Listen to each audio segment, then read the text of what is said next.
वडोदरा में सफाई कर्मचारी के एएमसी जैकेट पहनने का मामला, राज्य गृह मंत्री हर्ष संघवी का बयान सुनिए। वडोदरा वासियों को एएमसी के जैकेट पहनाकर सफाई कर्मी बनाकर कॉन्ट्रैक्टर ने नहीं दिए थे मजदूरी के पैसे। આપણે એકબીજાને સહયોગ કરવો એ આપણા ગુજરાતીઓના સ્વભાવમાં છે। આપણે અનેક મુશ્કેલ ઘડીઓનો સામનો કર્યો છે।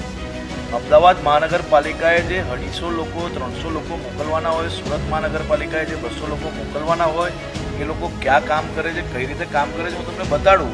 કદાચ અમદાવાદ મહાનગરપાલિકામાંથી 50 લોકો આવવાના બાકી હોય અને અહીંયાથી એ મહાનગરપાલિકા કોઈને અપોઇન્ટ કરીને લે તો એના રૂપિયા એને ચૂકવવાના હોય।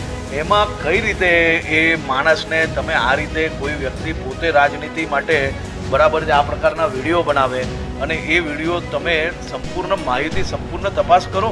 એમાં કઈ બી ભૂલ હશે તો હું કાલે બી આવવાનો છું, મને જરૂરથી પૂછજો, હું જવાબ આપવા બંધાયેલો છું। મેં બધી જ તપાસ કરી છે।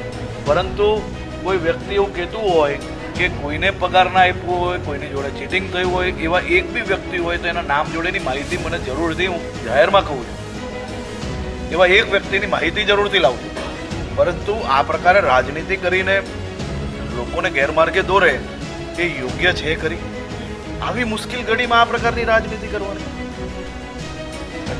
સર એક સવાલ એમ, અમારી તમામ માહિતીથી અપડેટ રહેવા માટે જોડાયેલા રહો S9 ન્યૂઝ સાથે।